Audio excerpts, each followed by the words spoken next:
4 heures, l'heure où les honnêtes gens dorment et où les autres prennent le large. On a laissé l'appartement derrière nous, les volets clos sur des mois de guerre froide. Les comptes sont soldés, mais l'histoire, elle, ne fait que commencer. Dans l'habitacle, le tic-tac du clignotant bat la mesure d'un cœur qui reprend sa place.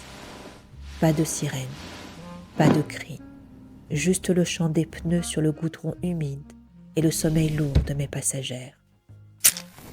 900 bornes pour effacer l'ardoise, 900 bornes à fixer l'horizon jusqu'à ce qu'il devienne bleu. Le sud n'est pas une destination, c'est une reddition. Bienvenue dans le dossier 32. L'enquêtrice raccroche la loupe. Cette fois, c'est la route qui dicte sa loi. L'excitation est une vibration sourde sous la fatigue accumulée. Le coffre immense de la 308 a englouti les valises de l'été, ne laissant derrière lui que l'appartement endormi. Le rituel commence. Porter les filles une à une, encore lourdes de leur sommeil d'enfant. Les caler entre les oreillers et les doudous. Ajuster les couettes pour qu'elles ne sentent pas la morsure du départ, mais seulement le cocon du voyage. Le cliquetis des ceintures de sécurité résonne comme un verrou qui saute. Non pas sur une maison, mais sur une période de stress intense. Laura s'installe dans son panier, sentinelle calme sur le siège passager. Un dernier tour de l'appartement, couper l'eau, le tableau électrique, baisser les volets. Je m'installe au volant, je mets le contact. Le vrombrissement du moteur est la seule voix qui compte désormais.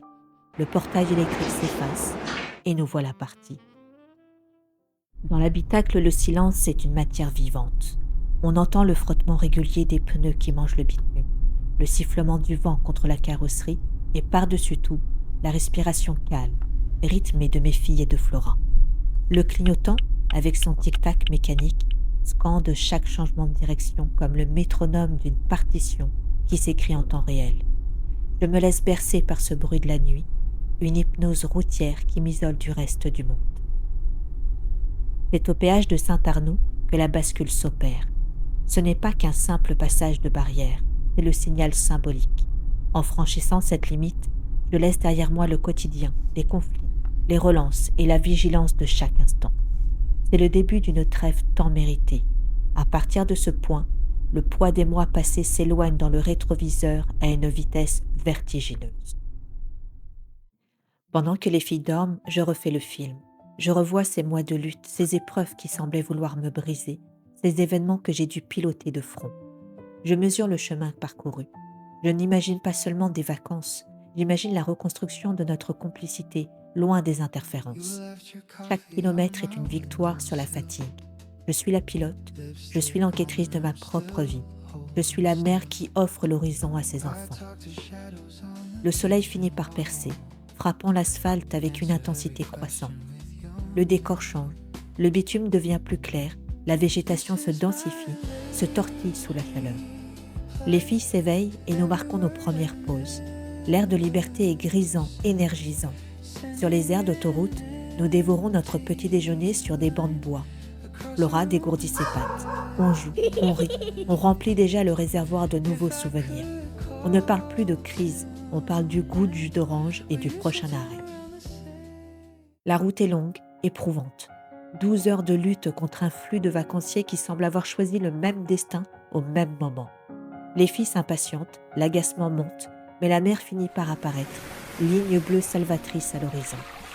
Puis les palmiers, les maisons provençales et ce mur de son, le chant des cigales. La chaleur enveloppante et réconfortante agit comme un baume sur mes nerfs à vif. Nous arrivons enfin, une maison protégée par un grand portail. Le contact est pris. Un jeune couple néerlandais nous accueille.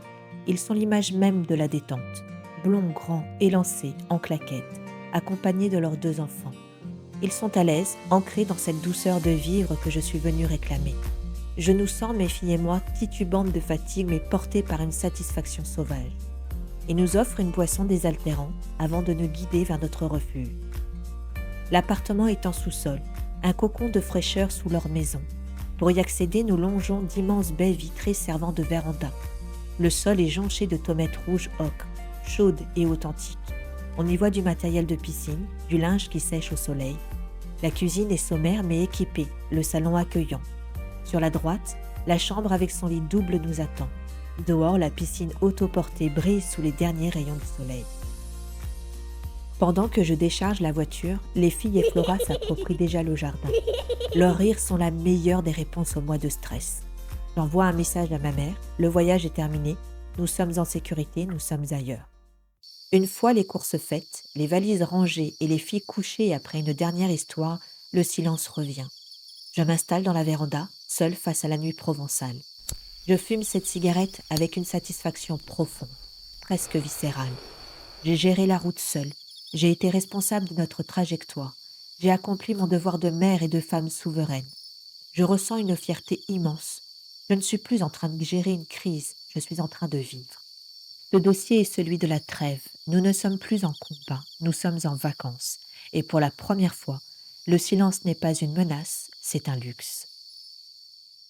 On me demande souvent ce qu'une enquêtrice cherche au bout de la route. On imagine des réponses complexes, des vérités enfouies, des coupables identifiés. Mais la vérité de ce dossier est bien plus simple. Elle tient dans le bruit des cigales et la fraîcheur des tomates rouges sous mes pieds. Exceptionnellement, il n'y aura pas de débrief pour le dossier 32. Parce qu'analyser le bonheur, c'est déjà commencer à le perdre. Parce que décortiquer le silence, c'est le briser. Après des mois à scruter l'invisible et à gérer l'urgence, la souveraineté ultime consiste à savoir raccrocher la loupe.